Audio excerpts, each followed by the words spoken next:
So we're going to deal with NLS. Let's have got BW on HANA system with IQ. Let's say I've got SAP IQ, which is a database, and I've configured this as the NLS.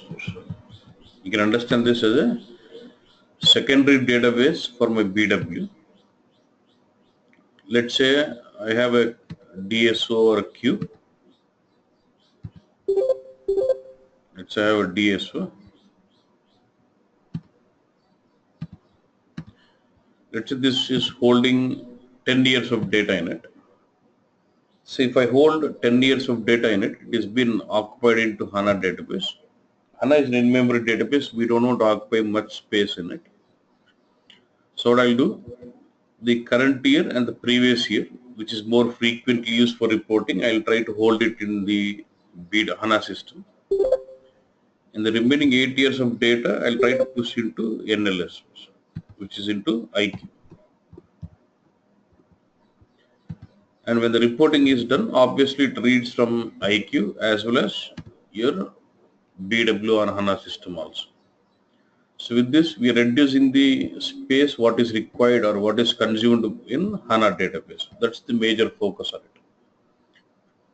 It's not that I can use IQ, I can use DB to others, but when you use IQ, since even this supports columnar database, like similar to HANA, SAP IQ also supports columnar storage of database.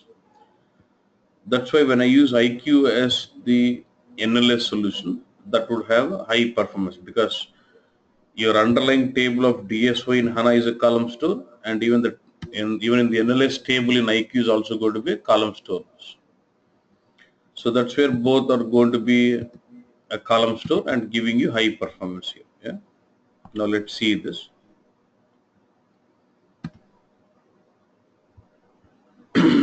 What I've done is,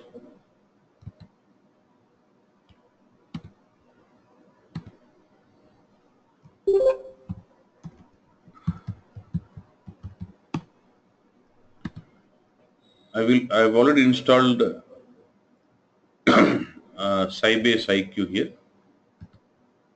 This is a database.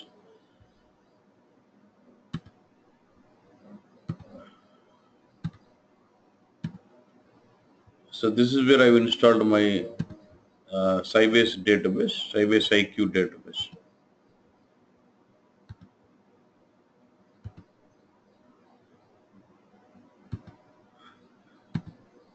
So I will install my Sybase IQ database, and we have some IQ demo database. I can show you. I can just connect to that through. We have different tools. Connect. I use interactive SQL to connect to the database.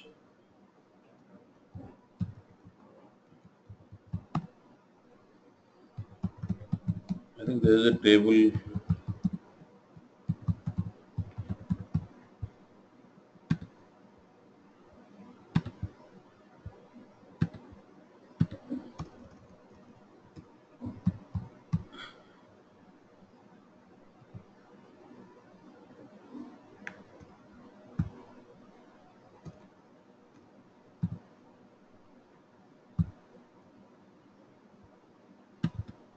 There are already some tables. I'm just trying to run this and see whether there is already some data in this or not. So there's already database created. And what I've done is, in the BW system, I already created database connection to this IQ database, which is running in that system. I just gave the connection name, I said IQ, and then Sybase it is, username, password, and then I've given a connection string, and then I've connected it. Yeah. Then we can test this. You can use this ADBC test connection.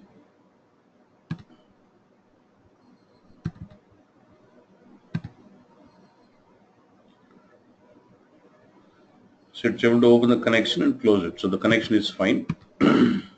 once I have the database connection to IQ,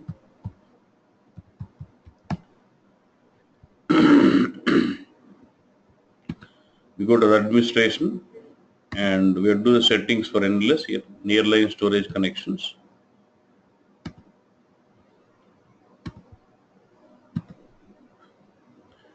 Just give some name of connection, and then I'm going to use this DB connect, which I just created here.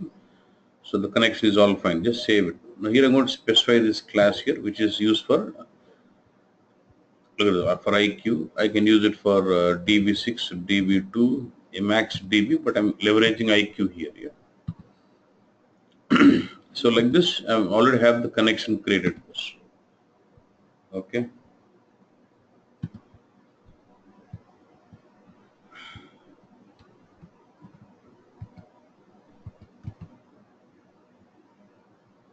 Let me create a DSO.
So I've done the loading. I'm just activating this request.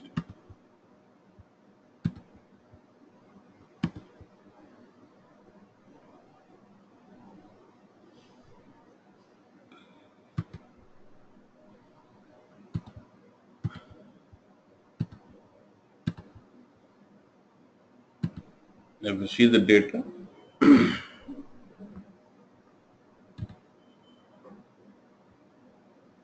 I've got Cal here. I've got 12, 13, 14, and I've got 15. I've got 4 years of data. Yeah. I would like to hold 2015 into this, and 12, 13, 14 I would like to push into NLS because that is historical years. Yeah. How do I archive this particular DSO? Right click, create the data archiving process. This is not AD character, this is NLS archiving, and choose NLS connection as this.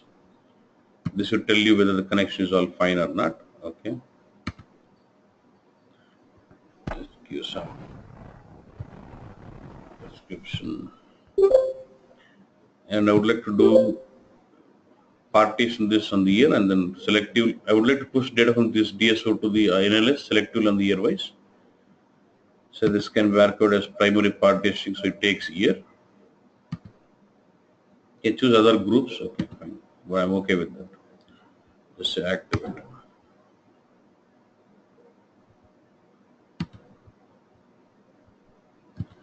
So once we have created this data archiving process,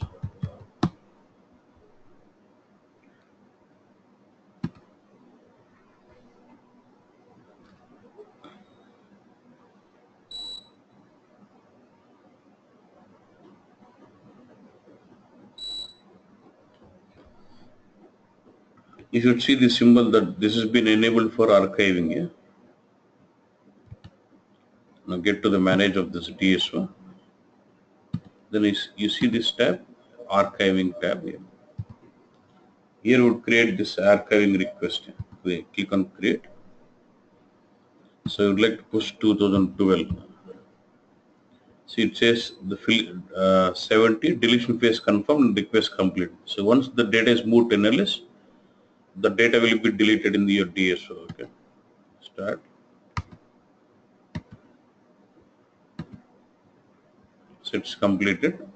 Now it's just calendar year 2012 and number of records been pushed into NLS is 3. Now once that is done, that's it. If you just get into this DSO, you will not see any data for 2012. 13, 14 and then 15. No, there's no 12. Now 12 has been pushed into your NLS. So now we should be able to see the data in NLS, right? So if you get to the display of this NLS storage, you see this nearline object. Okay?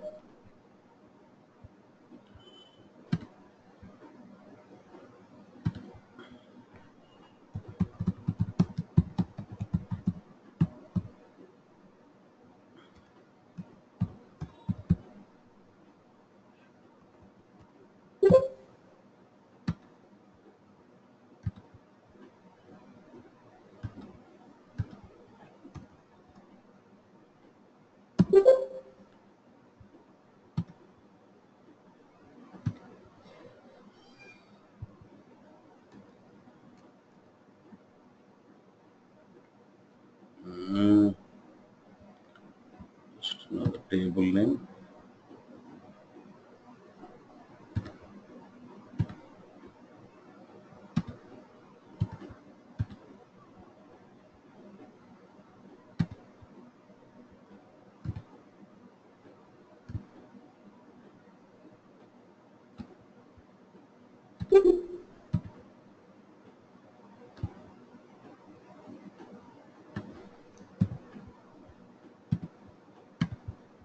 Within BW, we can monitor this.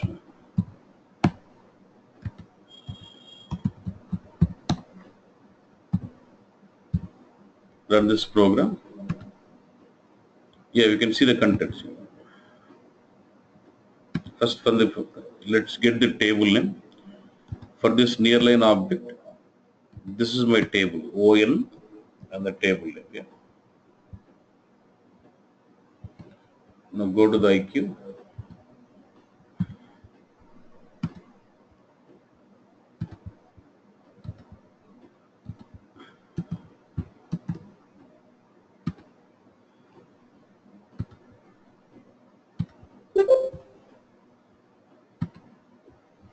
See, now when I look at this table data in our IQ, I can see this, the 3 orders and of year 2012 in it. Yeah. Same way, if I archive this again,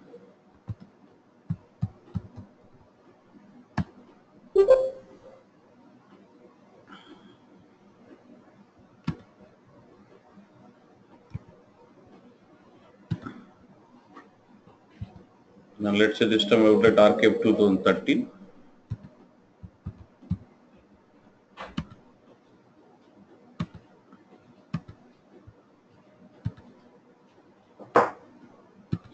It's failed. You go to the logs. This way, I think it has reached max corrections.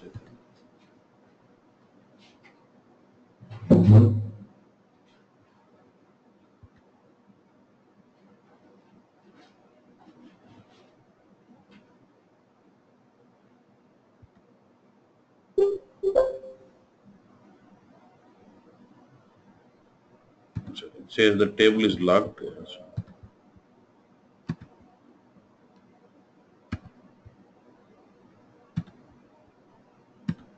So when it just fails in, set it to invalid.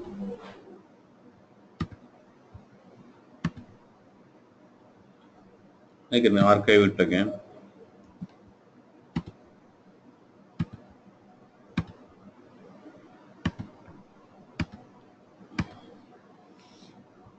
Now it's done. Again, the 10 records have been pushed of 2013. If you go to NLS,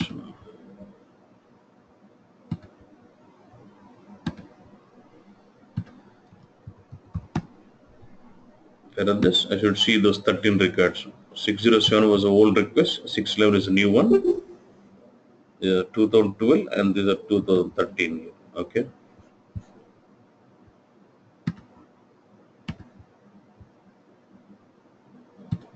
Okay. Now when I do reporting on this, now first forget about reporting. Now, okay, let's do reporting. Now when I do reporting on this DSO, will I be able to read the data from NLS also? That's the point.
Now look at this. It is showing, let me remove this order. It is showing data for 14 and 15. Now it's not showing data for 12 and 13, which is in NLS, right? So how do you set the query properties so that it does read from NLS also? Just get to query properties. If you go to extended, you see a property called nearline storage. Just do not read, drop down, say read NLS.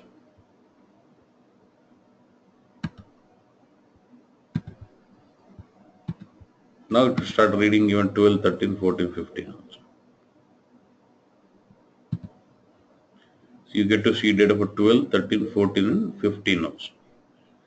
But if I want to make it dynamic also, I can make it. I can make it as a variable entry.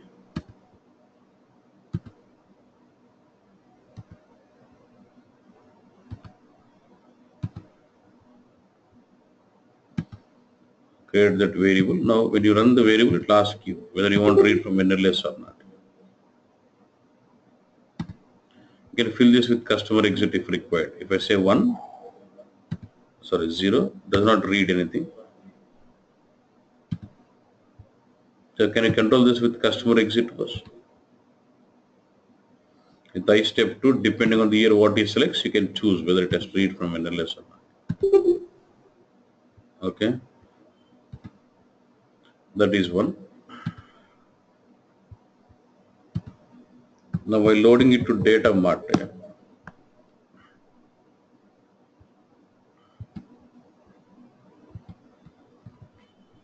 let me create another DSO.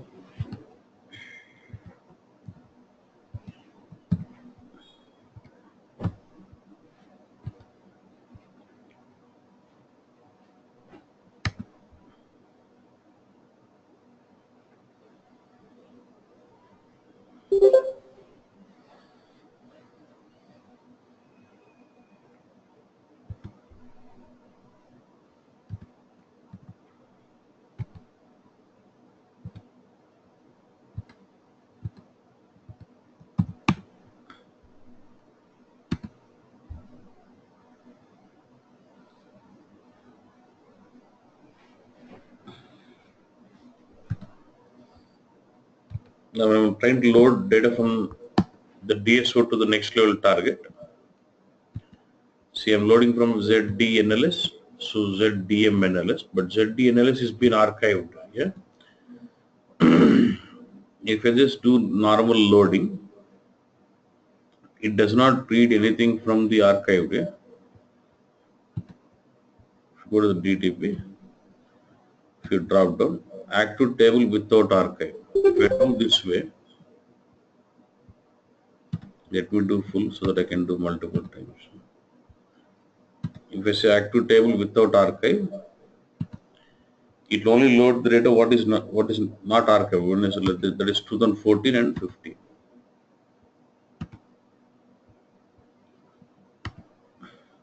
See, only 36.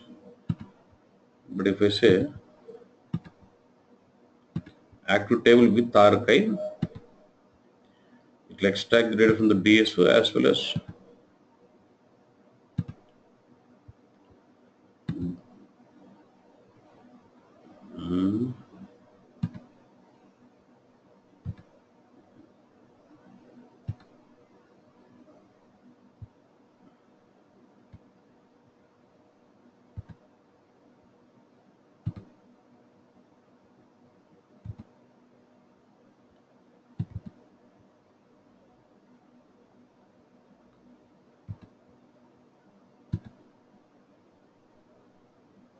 sorry.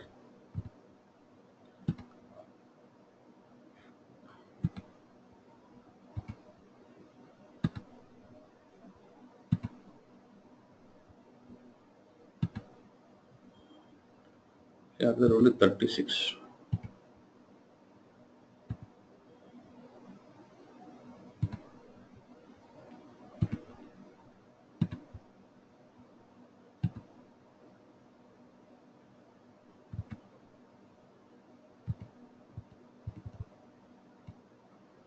No,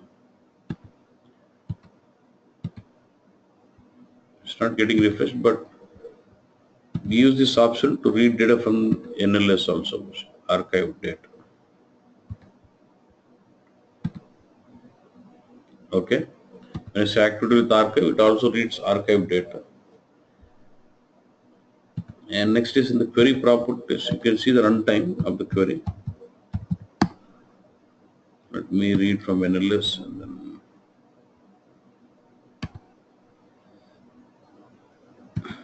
sorry.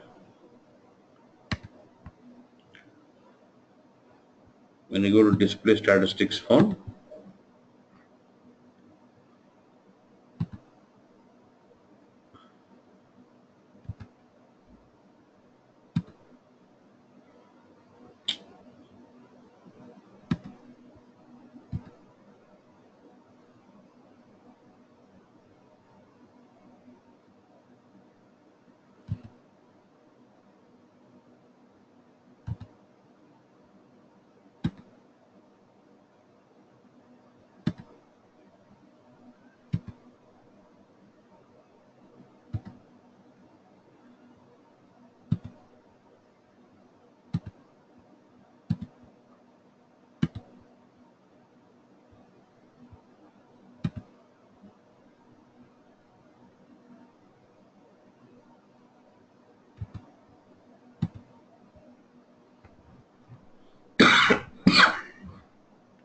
now here if you look at this is the time it is used to read from the data provider, and when you see N, this is the time it is used for reading from NLS. Okay, you can see the split of the timing from NLS and from your provider here. And this archiving part can be scheduled. Okay, one more thing. One is like reload, say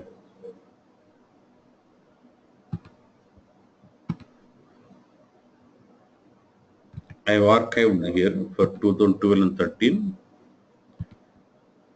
So if I look at my DSO, I see only data for 14 and 15. Yeah.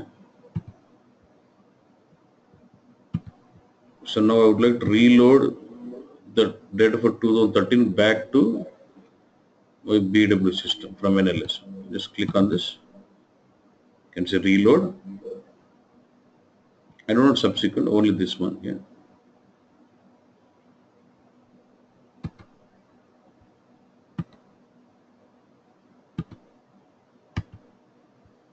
So now it says 10 records, now it says minus 10. Yeah. It brings those data back.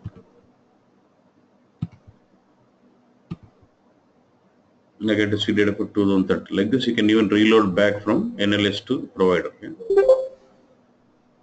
So this is important. Let's say I have a DSO where it is archived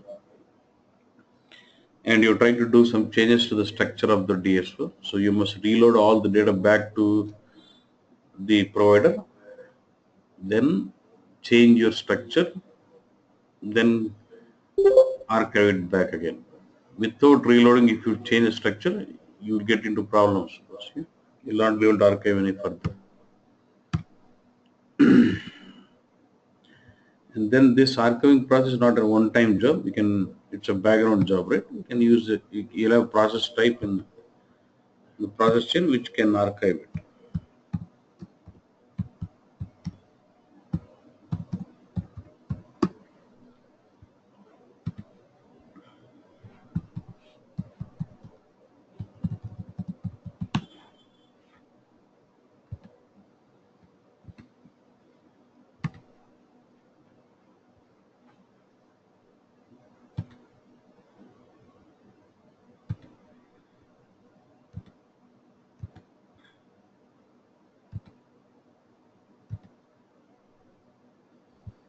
Archive data from an info provider.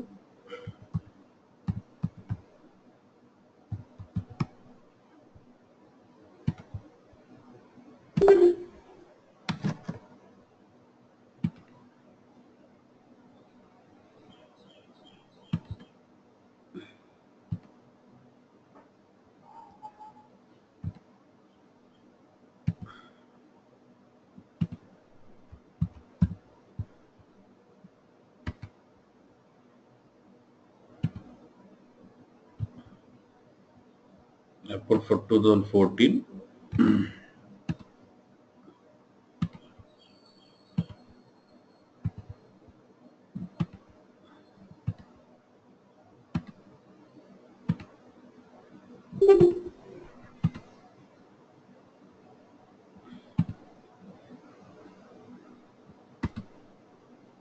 That's it. That has been archived. I should see 2014 data in general.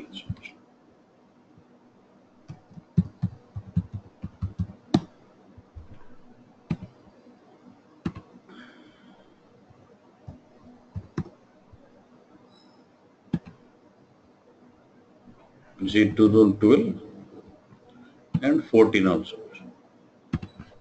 Okay. So like this, you can schedule that with process chain, and within BW, if you want to monitor, this is the program asset RSDRA.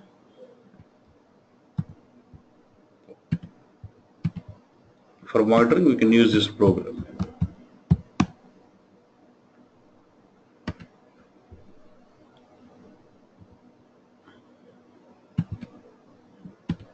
See,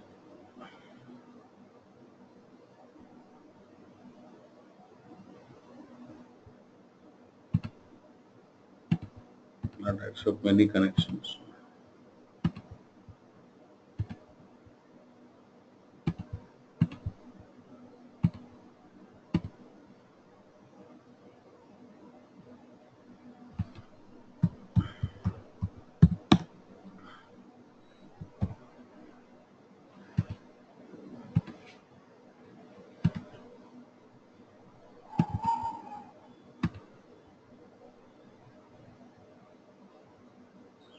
There's some limited connections it accepts.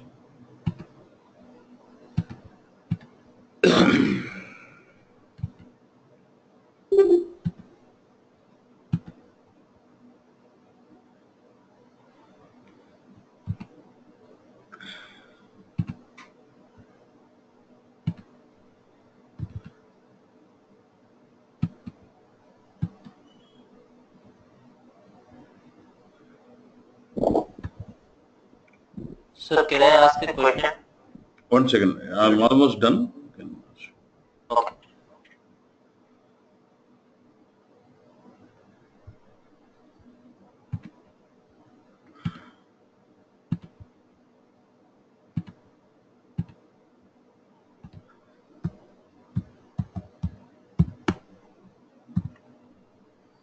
So we use this program for monitoring the partitions or the tables what is created in an LS.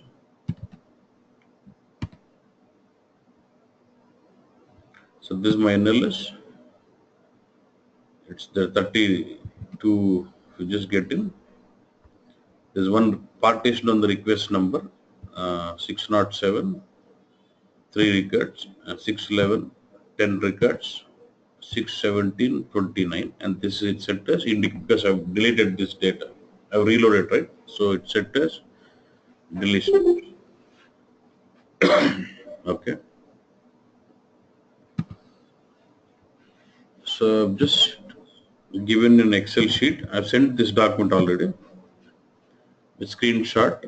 How do we create a archiving process? Then how you schedule it? How you run it? Yeah. If it's multiple characteristics, how you do DTP? How do you schedule with archiving without archiving? How do we reload or restore back? And how can do that? How can you schedule this same thing with process chain? And how do we see the query runtimes with NLS and without NLS? Yeah. Now you can ask your question. Yeah. Yes, sir. So, if you have archived until 2015 Mm-hmm. and you are only having 2016 your DSO, Okay.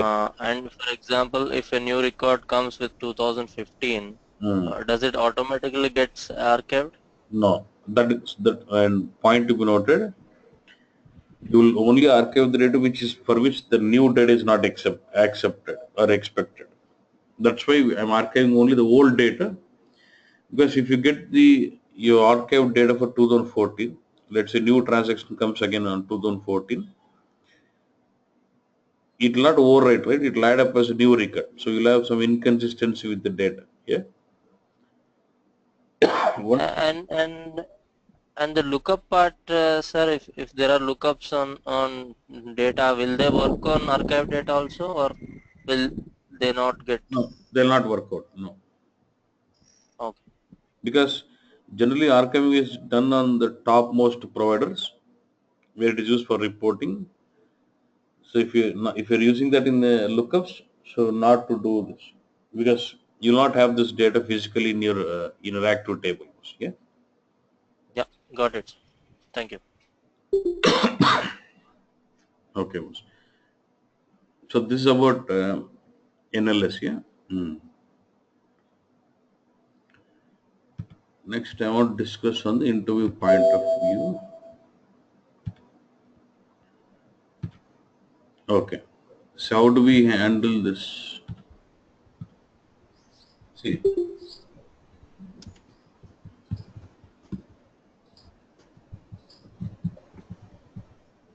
was clearing interview and getting the job is the most easiest thing. Okay. Can we use BODS instead of DB, correct? No. If we use BODS, how will that get read? No. Because how will that read again during reporting? No. Okay. Now, so how do we handle the interviews now? So preferably, I'm looking at, say there are some people who are say BW with and your project HANA experience along with that, and you'd have some people with BO and some HANA experience. So without BW, okay. So there could be case this way, there could be some case this way, or there could be some case just as HANA. Anyway, right? Good. So if you're a BW consultant, you want to project more on BW with HANA knowledge, you would project as if you worked on DB migration. Your focus would be on DB migration, and modeling, composite providers. And advanced DSO, don't say work done, just say you have knowledge on advanced DSO. So this is what you will have to project. And if they ask you worked on anything BO, you can just project on Design Studio. This is what you'll have to project if you're from BW background and you want to project this way. Yeah. BO on HANA and then normal HANA. So then you would say this way.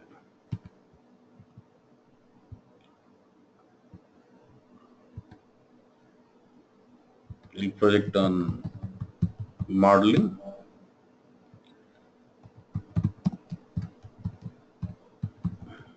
data provisioning,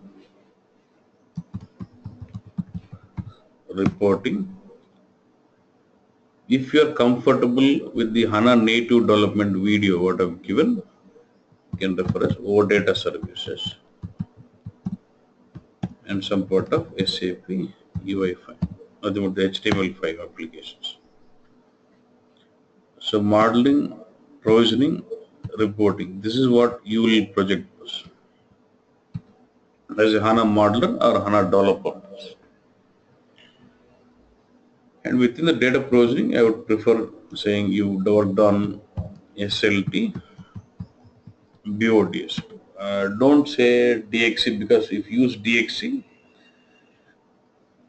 it involves SAP applications. It involves SAP applications. So DXC will make sense more for people from BW HANA background who understands the SAP applications. Yeah? And here for BW HANA, you can also project about data provisioning.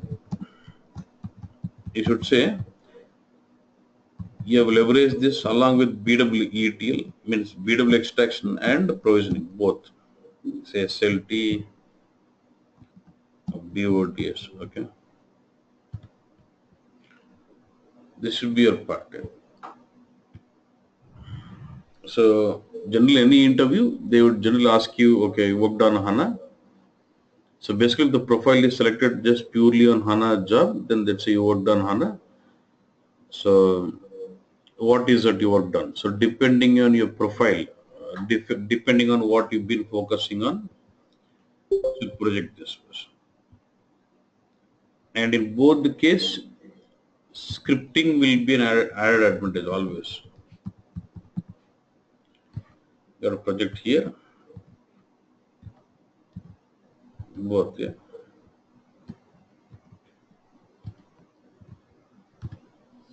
So this is what you would say, okay. So as part of HANA experience, you would say I was involved in implementing scripting using stored procedures or calculation with scripting based, and involved in modeling or migrations or worked explicitly on composite providers with BW on HANA, and design studio reporting and the ETL part. This is what your project was. Okay, boss?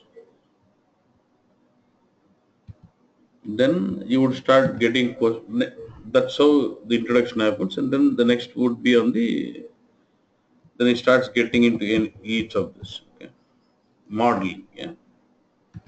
So now when I say modeling, so even if you search for questions, majorly they would say what kind of HANA models do we have. So what is it? You'd say attribute view, analytical view, and calculation view. So in calculation view, can I create scripting based calculation view? You say yes. Okay, good. Now, so they might ask you what is attribute view, what is analytical view, and what is calculation view. They would expect an overview on each of the view, what is what. So next, the questioning could be on what is the difference between input parameter and variables. Yeah. And then what are the different kind? So what is input parameter? Input parameter will basically parameterize view, but variables are just used for filtering. After the view is executed, it applies the filters. So then the question is, would you prefer input parameter or variable was? I would say I would prefer input parameter, yeah, because it improves my performance. Let's say I would like to filter on some country. While reading data from the table itself, I can apply my input parameter. If not, if I use variable after the execution of the view, then the filter is applied. Yeah, that's how you got explained. The next they would ask you on so, yeah, in you worked on calculation views, yes. Then they would say, what are the different kind of operations do we have in the calculation? So we have aggregation, projection, join, union, yeah, and then rank operations. Okay. Then they would ask, okay, they'll ask you what is the difference between aggregation and projection and join and union. Then there would be a discussion on then from here, from these functions, if it's really strong, you get into SQL window functions. You remember what Windows functions? Rank, dense rank, yeah.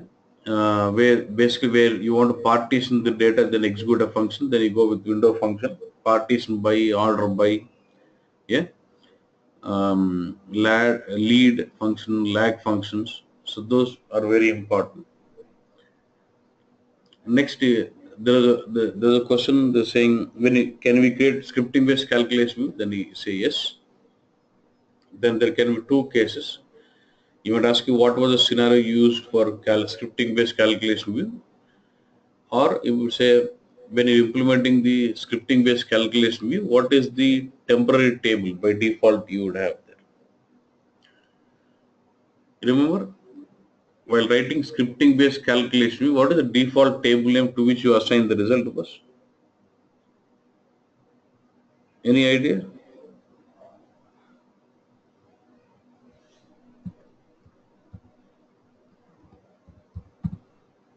Where underscore out. Excellent. Yes. Yeah. And then if they ask you the scenario, then I would prefer doing simulate this concept of I step. When I say I step two, let's say we had a calculation view which had some 5 to 6 input parameters. But out of this 5 to 6, there's only one was supposed to be given by the user. I had to derive all the remaining based on this value what user gives it. So then we created a scripting based calculation view where I take it from with single input parameter, and based on this parameter in the scripting I derive all the other 5. Then from there, by using the placeholder, I would call this calculation. So that was the scenario we use scripting based calculation. Okay, boss. And you can also give a scenario like there was a case where we wanted to do cumulative calculations, cumulative operations. Then we still went with scripting based calculation. Okay. Then the discussion gets into, so what then the discussion gets into HANA Live. Yeah. So do you work on HANA Live? Says HANA Live is nothing but the ready-made views what is being delivered. So to answer this, or what I would suggest is, would say yes, we worked on HANA Live, and even for people who want to work say some real-time scenarios. So this is what you have to do now. See, with all this, you know the concepts. Now the question could be, what was a real-time example where you worked on? Okay.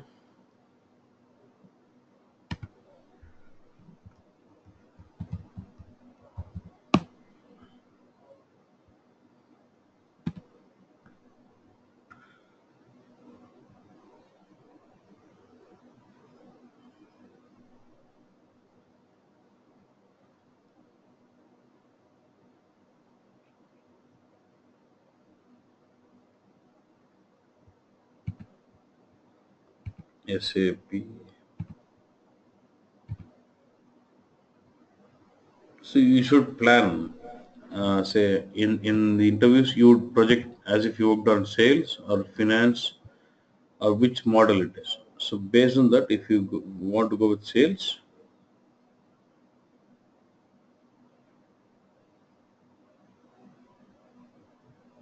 mhm, so take care of all the sales query views. Wherever you see as query, these are my query views. Now just take some.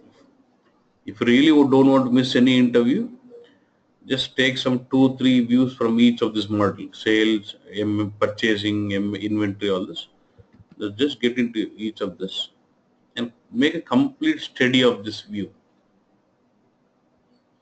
Just keep drilling into all the views what is being made in this. Yeah, just get in, uh, do a complete deep study and make a document. Just make a documentation for yourself and see what tables have been used, what is it they're getting from each of these tables, and what is being used for joining. Then what data are they getting in? So you should make your own document. So they're using some unit of measure conversions. This has to be done. So at least for 2 3 views in each module, sales, all this. So with this, you'll be able to answer what were the source tables you have used, what was the logics or joins you've done, and what tables was used. So this will help you to answer those real-time questions for you. Yeah. What is the path for this queries now?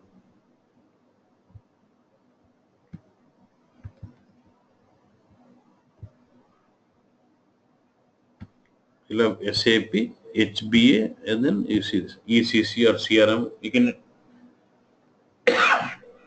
that's analyze. Yeah. So this depends on how much hard work you put in. You have to explore yourself, open the view. This is a main, like query would be the main views, the schedule line reporting. So you already pretty much, if you worked on BW, you know some tables, so you just drill in. So this is where you get to see, you get more knowledge on the data dictionary was completely, which table holds what information. Yeah.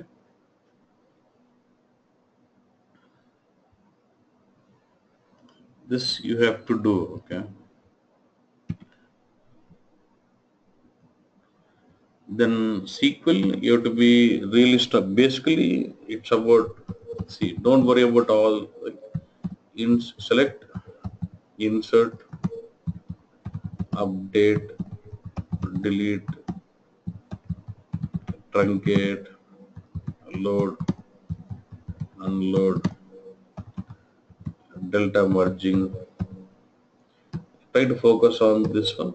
And still there is some, in some interviews, there is discussion on column store table about main, delta, how it helps you, how it handles the performance and all those stuff. Yeah.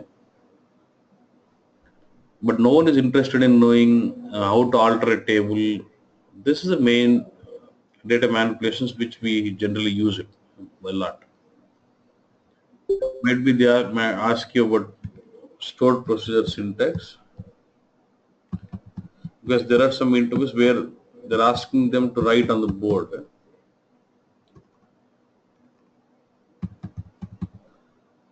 Stored procedures syntax. So I think pretty much if you can cover these two, you handle and they ask you the engines. Yeah. Um, so for each of the view, what engine is leveraged? So for attribute view, it will be join engine. For analytical view, it will be overlap engine. For calculation, it will be uh, calculation engine. So then I ask you, when I use analytical view into calculation view, then what engines are used? Will it use both overlap as well as calculation, or calculation?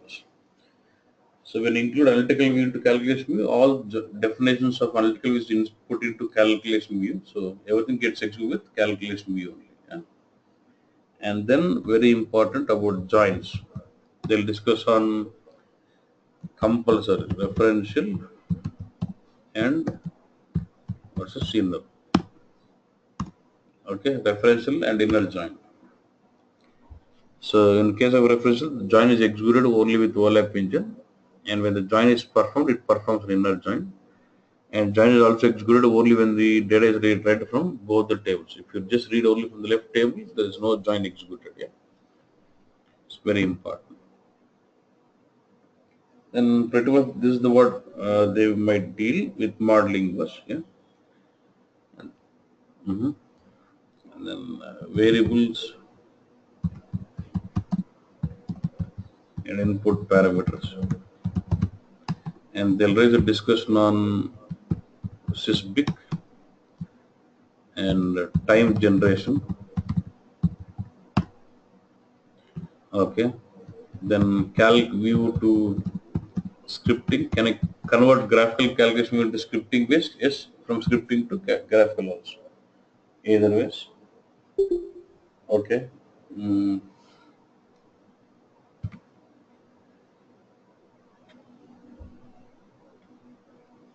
this is what pretty much on modeling. And they would ask you about join types and data foundation, semantics, and some stuff. But those are okay.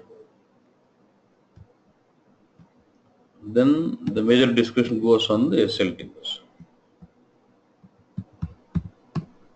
Worked on SLT, yes, but tell them clearly SLT was not leveraged to replicate all data in all the cases. Tell them we had used SLT to replicate data in only cases where it was expected to have the data in the real time only. For all others, we just, if it is BW4HANA, you can say we use BW extraction mechanisms. If it is you want to project a project without BW, then say we have used BODS to replicate. But if only in the case where we wanted to have real-time replication of data, then you will say SLT. Yeah? Then they'll ask you about load, unload, stop, replicate, suspend, resume, all this. But they would not. But when they say you know what configuration, just say you know configuration, but don't tell them you've done this, because in the LTR the configuration is generally done by the basis. And main thing on the LTRC and configuration, all the transformations LTRS, or if it is latest, if it is old, IUC underscore REPL underscore content. This is very important. So can I use ABAP programs to do transformations? Yes.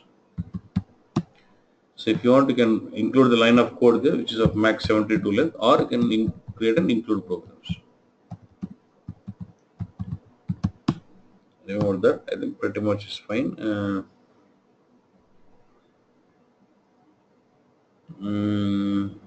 What are, then they might expect? What are the tables which it replicates by default?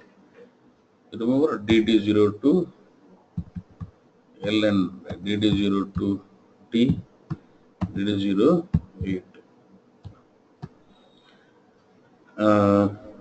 Then they would ask you what are the standard tables in the SLT schema. You remember about RS order, RS log. RS order is the important one. You should know this. Okay. That's about. So can SLT, through using SLT, can we replicate data from a non-SAP or non-SAP both? Yes. And when it comes to BODs, if you really strong, see, I've sent you the document also. If you want to really project BODs, you can project. If not, you can say, I was an HANA consultant coordinating with the BODS.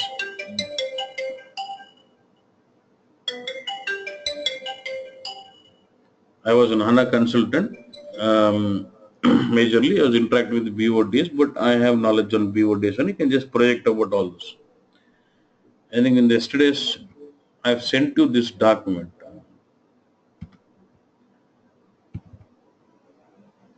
It's complete cookbook on BODS. If you can go through this and make sure you do this, I think you're pretty much strong. You can handle anything from this. Okay. But if you want, but don't waste time in trying to become an expert and then you're not earning any into. No. You can just keep this saying, see, they don't, you're not expected to be strong in everything. Okay. You can just say, I'm just coordinate with the BODS consultant and I understand their vocabulary, then that's enough. Yeah. But if you want to say, yes, I have some knowledge, and then project it and then do that. That's it. Yeah. And then reporting part, try to focus on this design studio, majorly on design studio. So when you say worked on design studio, they say yes, that's all. There's nothing to ask you on that. There's nothing much to ask you on the design studio or WebB or whatever it is. So majorly they'll test you more on scripting and modeling because there's nothing much ask you on the reporting side or the ETL part. Okay? Majority of the time it will be majorly on modeling and scripting. So if you can really plan well, I think you can break any interview bus. Okay. Any interview you can break. Okay. Yeah. Then resumes, I'll basically send it out. See, but knowing this is what expected. You can basically have your own points saying I was involved in creating my models for calculation with scripting based and graphical based analytical views, attribute views. You can say involved in implementing complex scripting with stored procedures. Yeah, involved in creating reports, involved in setting up the SLT, involved in building up the BODS data flow jobs, triggering to load into HANA. That's how you have to get in. But okay, and then I was part of HANA DB migration for BW, then optimizations. So you can go that way. So depending on how you want to project HANA Live, do we have any scenario based on this? Yeah, there was a project we did like this. We had BW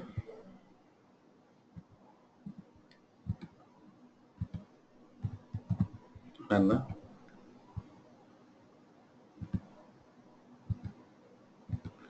There was ECC, and then we replicated all the tables from ECC to HANA, then implemented HANA Live here. Because general HANA Live requires the ECC tables. If it is HANA Live for ECC, it would require ECC tables. So we replicated those tables into HANA, then implemented HANA Live in HANA database of BW, and we expose this for reporting.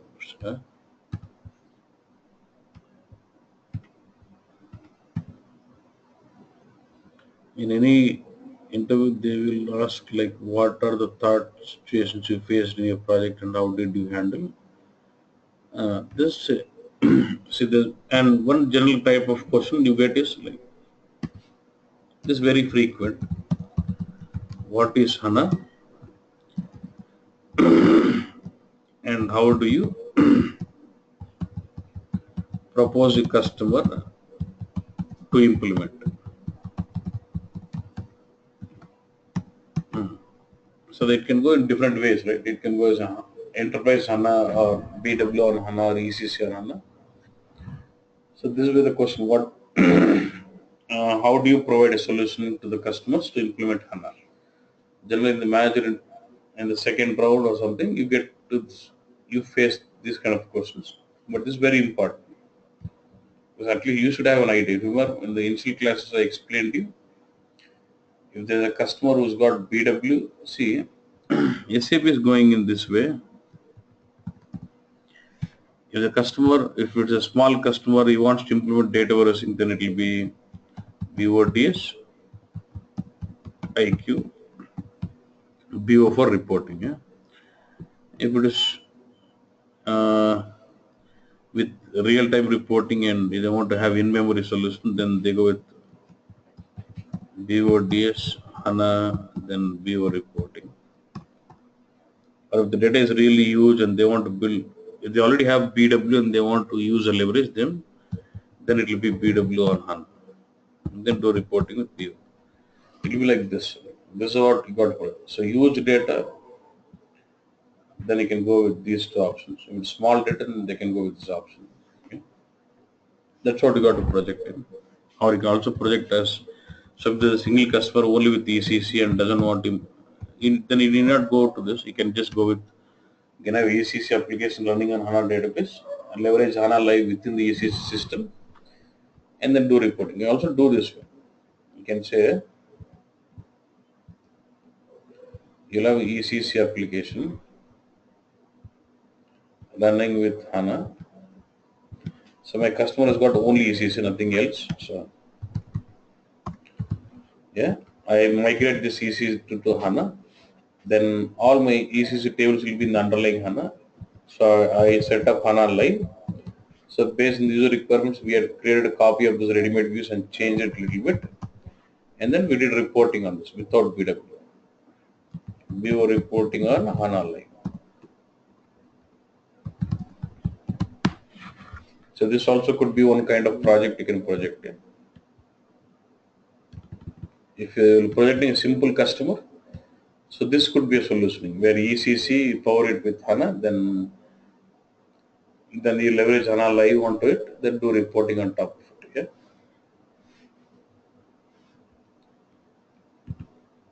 Yes, sir. One question. So, This is uh, yeah. so, Yeah.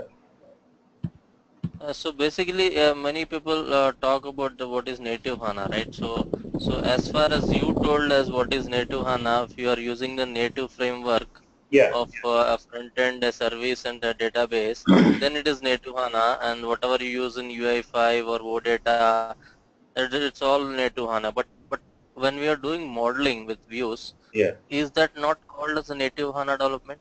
Generally, they refer it as enterprise HANA because modeling can be done in native HANA as well as this also. But generally, they use this terminology as enterprise HANA. Okay. But still in the market, because when you get calls from the companies, yeah, Yeah.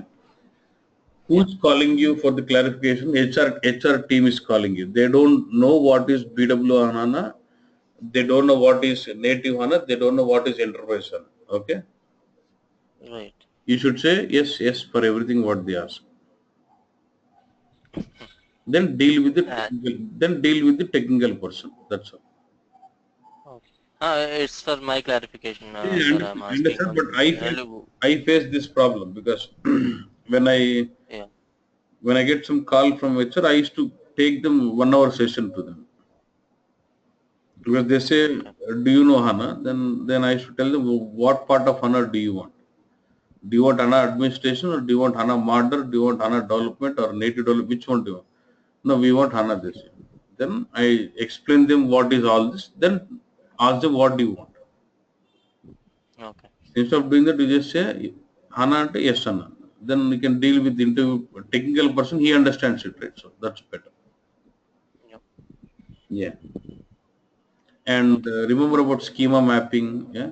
Delivery units, HANA native transports, transport containers. Mm, and then what else? And HANA is small. It's not so vast topic like BW. This is you can handle it easily. And column store, row store, views, procedures. That's fine. Yeah. Mhm. There, So data reconciliation, how we are doing? I mean, if you are different source systems, how you are validating if any record is missing? in HANA, you mean? Reconciliation. Adenappa. What is the case? Like, do you have BW on HANA or normal HANA? What is it? SAP ECC Uh-huh. and non-SAP. SAP ECC is your source, Yes, and non-SAP also. and you're loading it. Two source, Okay. Mm-hmm. Okay. non-SAP, Okay. and loading to HANA. Okay. On top of we are doing reporting. Okay. So they are asking some of the information from ECC is matching. Some of the information from non-ECP we are getting not matching with the source system, which is there in non-SAP. Okay. So how we need Basically, to rectify that? see, there's Yeah. no automatic procedure to do that. Okay. What really automate that? One way is like you can refer this non-SAP table in HANA through Smart Data Access as a virtual table. Mm-hmm.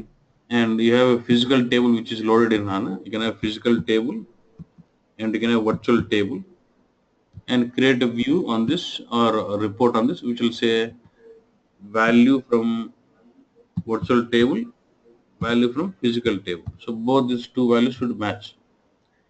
Then you will say the report is correct. Yeah. Okay. Okay. Mm-hmm. Okay. Sir, Yeah. what if I have a databases? I mean, the source is DB2, and I am trying to use HANA on top of it and do reporting. Mm-hmm. So then from DB2 you'll be basically using BODS and loading into HANA. Then you'll be doing reporting on BO. Yeah. Because logically I'm telling you, say, either other question, say, he's got DB2 system, okay, with all the data. Now I would like to implement a data warehousing on this, yeah. And you say DB2 has got huge data, okay. Yes. So it was very, very important. How do we do solutioning? Now, there are three options. One is I can go with just BW, BW on HANA, or just core HANA or IQ. I can go with either of the solutions, right? Now, the customer says the data is huge, okay? In real-time system, the data is huge. So then I will not prefer IQ when the data is really huge, okay? So options would be either BW or HANA or BW or HANA. Then even if I use BW in this case, because BW is rich in business content, and that makes sense when you're using SAP as a source. But here, since my source is DB2, which will be normal tables, so I will not be able to leverage the standard content of BW. Then there's no point in going to BW. Then I'll say, let's implement core HANA, okay, as a database, and on top of it, we'll go with BO report. This is will be your solution. Okay, boss?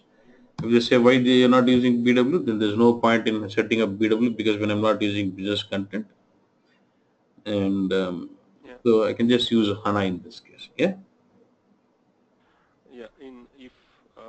If this is the case, and if I want to extract real-time data on top of that, I can use SLT also. Exactly. I can use as a middleware. I can use SLT in case of real-time data required.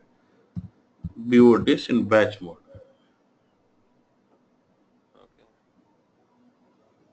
Okay. Okay. Yeah. Thank you, sir. Yeah. Yeah. If it is flat file, so then it is as usual that Yeah. Flat file also SLT can be is extracted through BODs, right? yeah. Yeah. Yeah. Got it. Yeah. Thank you, sir. Yeah. See, so basically now see when you handle the real time cases, interview when you say I want to have some real time scenarios.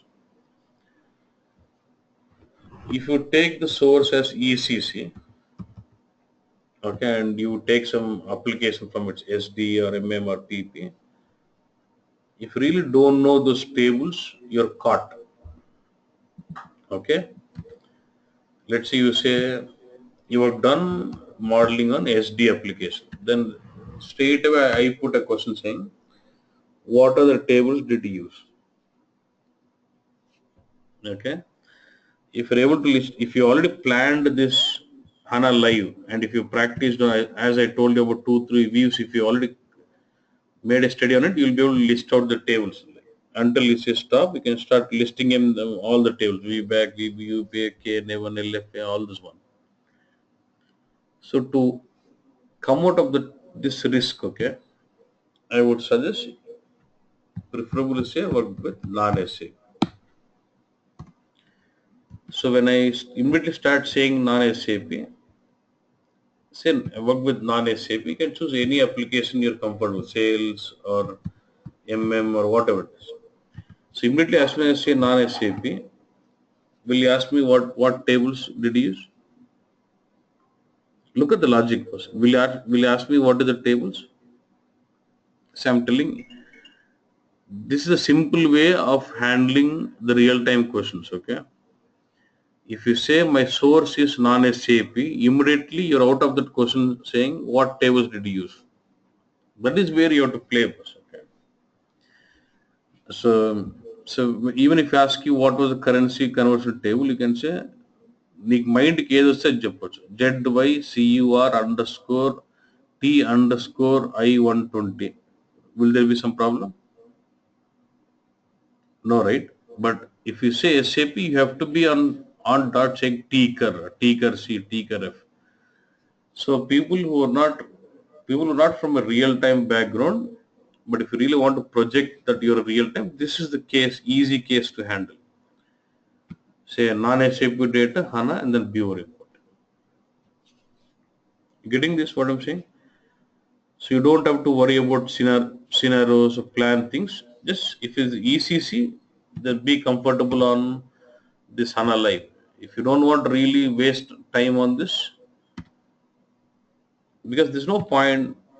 With this you understand modeling, but if tomorrow if there's new tables, then you've got to redo the entire logic. So preferably say non-SAP. Then don't waste time in mugging up all the table names.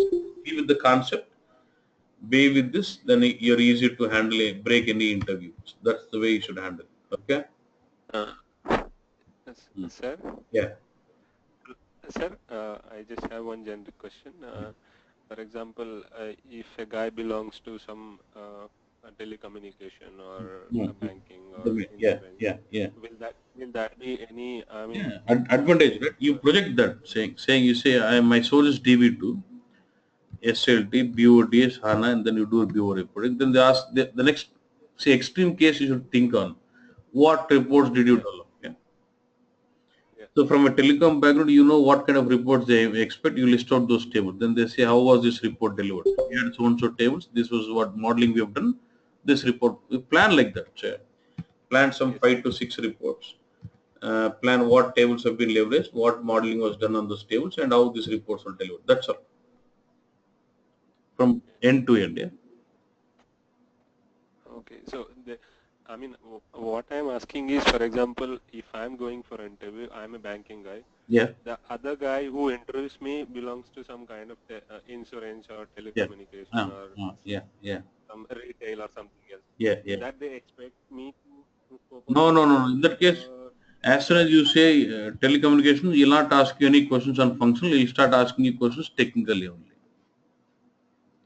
Those are rare domains, telecom, insurance. When you say you are coming from those domains, immediately he'll start asking you technically. He'll not touch anything on the functional part. Okay. So that will not be, I mean, disadvantage, right? No, that is an advantage for you. Because you know some domain which no one knows, so it is an advantage. Narayana, please be loud. Yeah. So I think with this you could handle any interview bus very easily. Okay, nothing much in. Anyone attended any interviews already? Okay, sir. Are there any reports available? Are there? Which we can look into? Are there any reports available already in the system which we can look into? You will not have the reports, but I can help you in this. If you go to, so if you're from non-SAP background, if you really want to know the reports, just get into this technology platform. Yeah? You get into the BW part of it. Click on NetViewer here and say BI content. Just get into any of this and click on English. And then you get into BI content. Expand this. And then choose, there will be something ERP central component. You choose your functional area. SRM or CRM or something. Let me just. And for BW HANA, just BW or HANA, just go through this HANA optimized BI content. If you just get into ERP central component, the logistics or HR, finance, which one do you? The logistics, if you want to get into some manufacturing or order fulfillment, inventory management, or sales.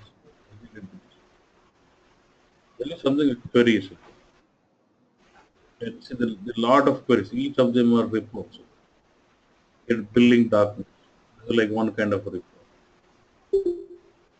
See, just Just take what KPIs are there, like knowing number of invoiced items, invoiced quantities, net sale of the invoice.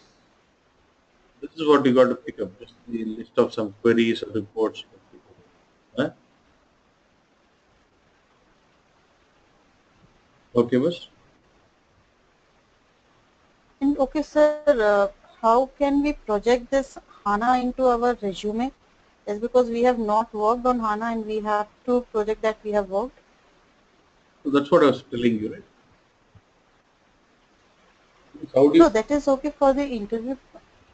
means like That is okay from the interview point of view. I'm asking how to just present it in the resume.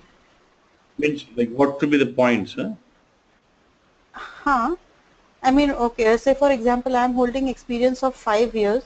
Okay. So is it like I'm working in ABAP? Mm-hmm. So is it like I can say that I have worked in ABAP for 3 years and HANA for 2 years, Yeah, that's all. or I was moved internally into into HANA project? Yeah, you should say like this. You got so you're from ABAP with background, right? So then you say 3 years ABAP and then 2 years HANA.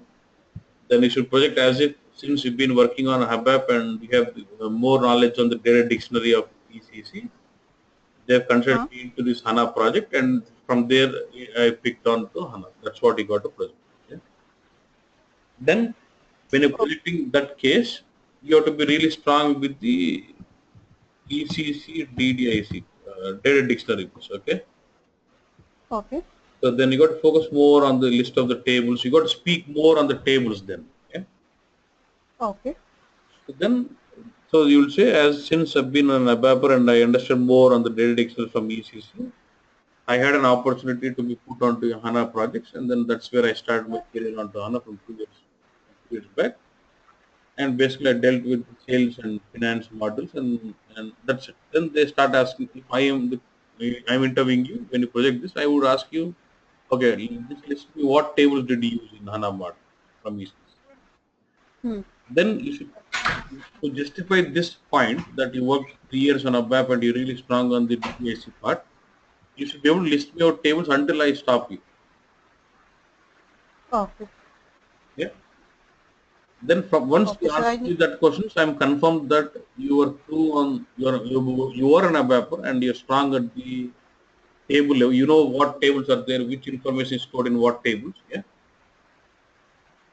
Okay. See, because modeling is very easy, drag and drop all this. But modeling becomes difficult when you don't understand the data.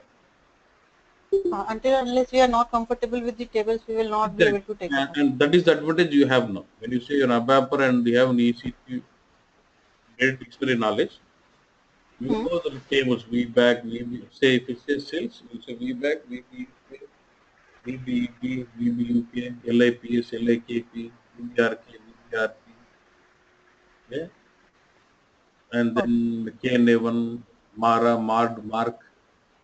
So you got to get those tables list. So that makes, so when you know the table and you know which table holds what information, like say Huh. selling price of an article A901 and yeah. So this could be one simple scenario, like I want to get the selling price of an article, so we need modeling. So we use A901 and KONP table. A901 will give me for an article on the sales org, which gives me the pricing condition. So you're not audible. Yeah, from A901 table, I can pick up. Now, can you hear me? Yes. Yes. So I've got A901 from this from the sales org specific for an article. It does give me the pricing condition. I go to KONP table and get the pricing from here. So this could be one scenario for modeling your selling price of an article. I would like to have a purchasing price, say not specific. I want to see the purchasing price which is specific to vendor material. Let's say A081 and I join this with KONP and get those details of vendor specific material pricing. Yeah, this is what you have to start planning. That should help you out. If you're projecting as a vapor, this is what it comes in. Okay, this is one. And basically, while preparing the resume, is that I need to focus more and more on HANA and get reduced on this ABAP side. Project more 2 years project on HANA, right? Yeah. Yes. Yeah, within these 2 years, project more on HANA itself, HANA modeling and provisioning all this. Okay. Got it.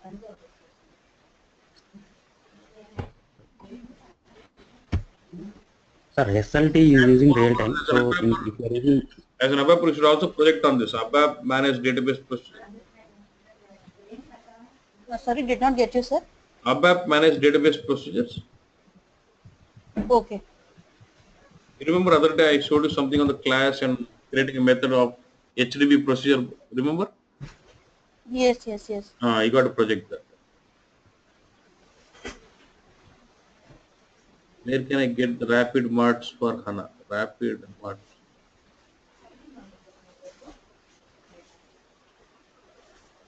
I am using SP in 96 revision. Others, I'm using 96 revision.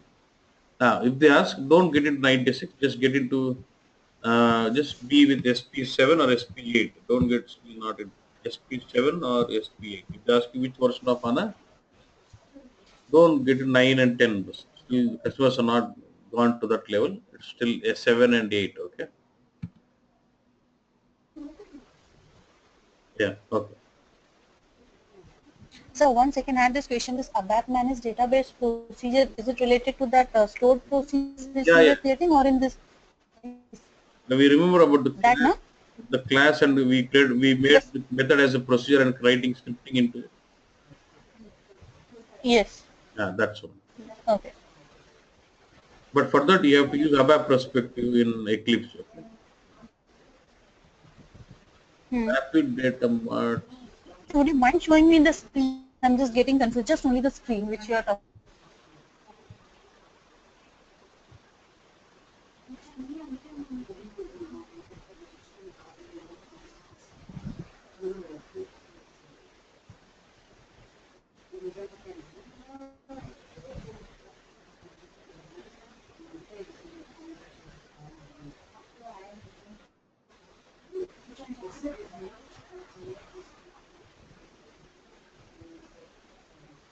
This one.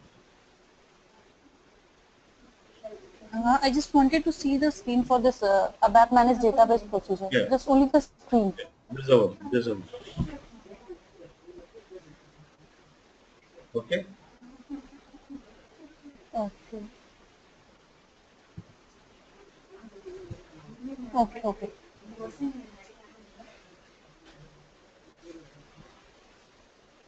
Rapid marts. That will be solutions provided. Just get it.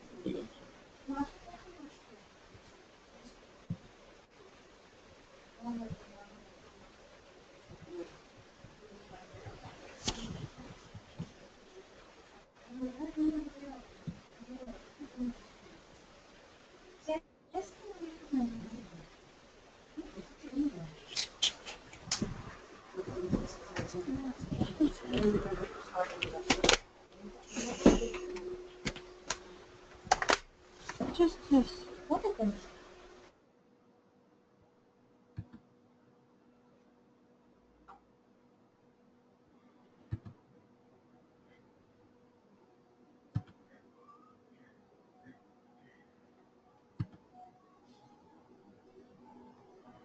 Look at this. Someone asked me about RTS. No? So rapid data load for hybrids, predictive analytics, HANA accelerate finance, yeah, finance and controlling. If you get in,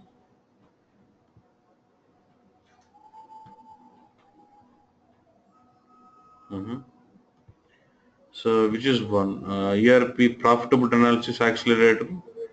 You just get in.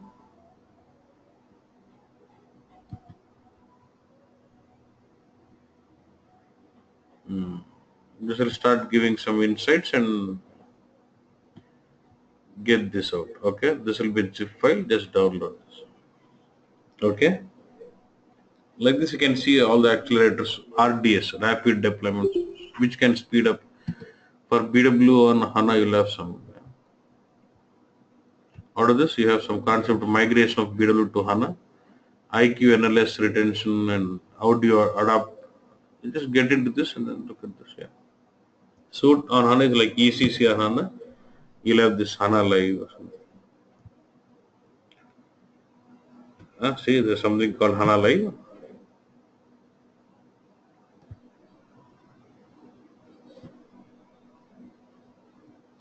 HANA Live reports or HANA Live applications.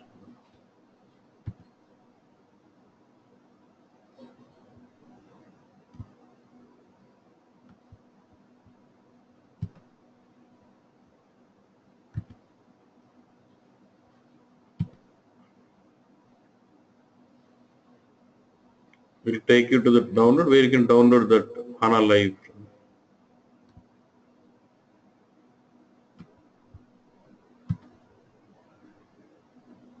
So this is my HANA Live RDS. Just click on this. That's where you can go through that RDS.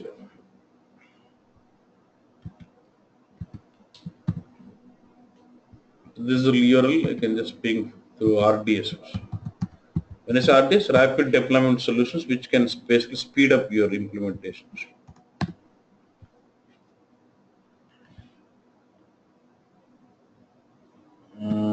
Something about analytics here. So there's some concept called text analytics. HANA also supports text analytics where you can basically process unstructured data. I used to teach it before, but I see no one is really asking on this. So, but if you want some information on this, if you go to YouTube, say SAP HANA text analysis. Okay. If you go to text analysis, you see text analysis, text mining. Now just get this will tell you about full text index and then how do we create manual index and just go through this. That should be enough. Yeah. Okay. Okay. And this is it. If it is profiles, I think Pawan will be sending some profiles to you. Just go. Don't copy the same point. Just go through the profiles, read through, and based on the formality of points, I think it should be okay from there. Yeah. Hello. Yeah. Sir, if you are implementing BODS, what is the minimum time gap that transaction data to reflect in reporting? Is it 30 minutes you can leverage that one, or is there any time limit is there? No. We will not see even simple loading from BODS. We will not be loading for every 30 minutes. We will not load. No. Generally, Okay, if you schedule that, okay. Data warehousing will always say 1 day old always. Yeah. So what are the data we see today? It's only of reflecting till yesterday's date always. But if there's some exceptional cases, then I can schedule the real-time jobs through SLT or even BODS. If it is IDOCs, I can do that. Yeah. Yeah. Okay. So you mean to say minimum 1 day time gap need to be there if you want to schedule BODS job, right? Something other, because even if you try to schedule 30 minutes every 30 minutes,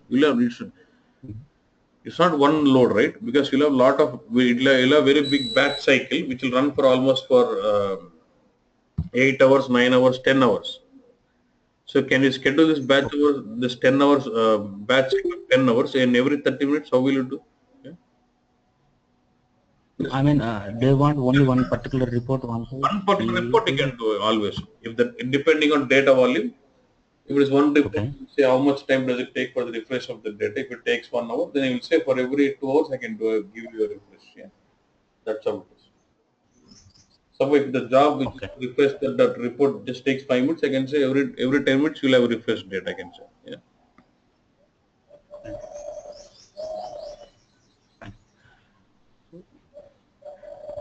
I attend one interview. They are asking some of the questions. Can I put that question, sir? Yeah. So, first question he is asking, when activating HANA view, BW on HANA is there. When you are activating business contact, it is giving errors. So what is the possible errors we are seeing? Hello. Sorry. What is it? You implemented SAP delivered business content on HANA. When you try to activate the business content, activation is failing. No, first. So what is the possible reasons? The business content for BW on HANA or normal HANA? BW on HANA. So what I understand from your question is you're saying you've got BW on HANA, you're activating some business content which is supposed to create a HANA view and it's failing up, right? Yes, exactly, sir. Basically, when you work on BW on HANA, the major issues you would have is, but generally, if you throw me an error like that, I can't give you a perfect answer, but Go to status. We need to go to. First thing Okay. you should say, this is the owner, okay? When you activate a business content in BW, if it has to create a view, this user should have access to those views or to the packages. Okay. Okay, so first thing is this user should be given the necessary authorizations which is getting connected to HANA from the BW part. Then when you create a cube, then underlying view can be created in the HANA database using this user, because whenever it is creating HANA models on the activation of the BW cubes, it is created from this user was. So this user should be given the respect access. Okay, that is one. Okay, there's one more issues also. So when you're installing some business content, it expects, say for example, you're installing advanced DSO, it expects to have some business content public like zero pack ID, zero RSOR ID. There's some business content information must be there. Okay. Okay. So generally, when you install, you get a error like you get a dump RS. Sorry, sir, not RS. Sorry, sir.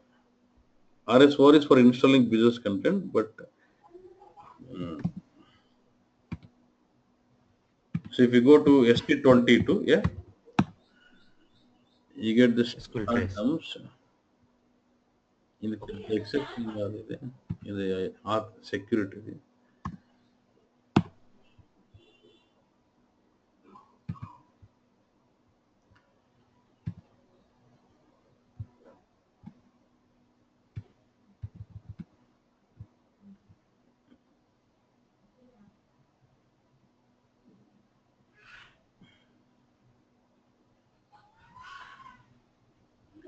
Generally, you get a dump like this, right? But I don't have those. I don't know where is this dumps, but it raises an exception when you're trying to install some business content, and if it does not find some of the objects what is required, it raises a business content error. Yeah. So then what you do generally is, but I don't know others, but I do this way. See, this is the line of code which is raised in exception, so that would trigger from the below program. So I just get into below program, and we insert a breakpoint here, and then try doing the same operation, and then you will find for which provider the problem is or which object the problem is. Then install those different business objects and then handle that. Okay. So two cases: missing out some different business content info objects, or the not proper authorizations for the BW HANA user. Yeah. Okay. And also possible case is there, schema mapping is also maybe chance, right, sir? No, schema mapping. This I have got no dependency. Yeah. Okay. Yeah. So what are the features are available in HANA provision view and all those things? Once database is there, HANA database only, then those features are available in BW, right, sir? If it is Oracle, those features are not available, right? Which one? I mean, we have in ODS, if we are creating HANA views, external HANA view option is there, right? Those all are options only when you have HANA, not others. Yeah. Okay. So they want to convert BW on HANA. Initially, they need to migrate database. Then they need to plan for flows, right? Exactly. Like that way. Exactly. Yeah. So 3.x to 7.x, 7.x to remaining flows, right, sir? That is the procedure. Yeah. Okay. So I'll stop it here. Now all the best, boss. And yeah. Sir. Yeah. Hello. Yeah. Sir, by any chance, do you have any kind of recording or presentation or some Reporting? kind of document where, not reporting, let me finish my question, sir. Yeah. Where you handle, the Hadoop or unstructured data that I was since asking, because we have one project running in our with our client. So where they have implemented Hadoop and they wanted to do some predictive analytics on their applications. See here. So We have this SAP HANA Smart Data Access Hadoop. See these ones. Yeah. All these are relevant to integration of Hadoop and HANA. Yeah. Just go through this videos. Just max half an hour, 1 hour. That's it. Okay, boss? Okay. Yeah. Yeah. Thank you. You have that loading of data from loading data into Hadoop, and then you access that through smart data. It gives you from the start how to set up Hadoop, and then how to access it and all those. Okay. Yeah. Thank you, sir. No special configurations. Once you have Hadoop, and then start integrating it through smart data access directly. Okay. Yeah. Yeah. Because I asked this question because we have digital signaturing, right? So they are trying to see that in a table and try to do reporting and do some analysis on that. So yeah, thank you so much. Yeah. And even there are some cases where your BODs is also not able to handle the TTL. I don't know I can show you or not, but there, in most don't share with everyone, but there are some projects where we are working on.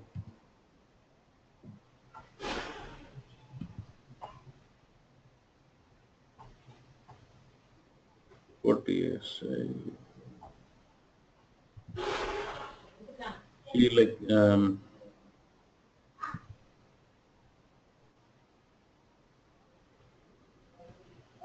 so we had a requirement of extracting data from these kind of input based forms.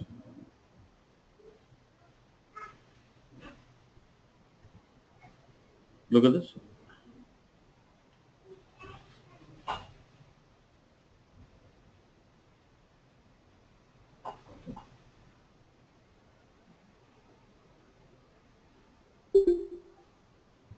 See, these are like PDFs. So we had even a case to extract data from this. Other day, someone asked me that how to handle this interview. Then I told him about this, about just real app PDF. Then I want to extract data from this PDF and load. And he cleared it and he got the job. So major point, the benefit there was he was not explaining the project as if he was using ECC as a source. He was explaining some non PDF or some non SAP. So then automatically the questioning was only on the concept, not on the real time point. Because he doesn't know my PDF or he doesn't know my non-SAP data, right? I can answer anything what I like in what I have in my mind. So next, the questions are only on the concept. So no matter whether you have experience or not, you will be able to handle those questions. That's the point. That's the key. Okay.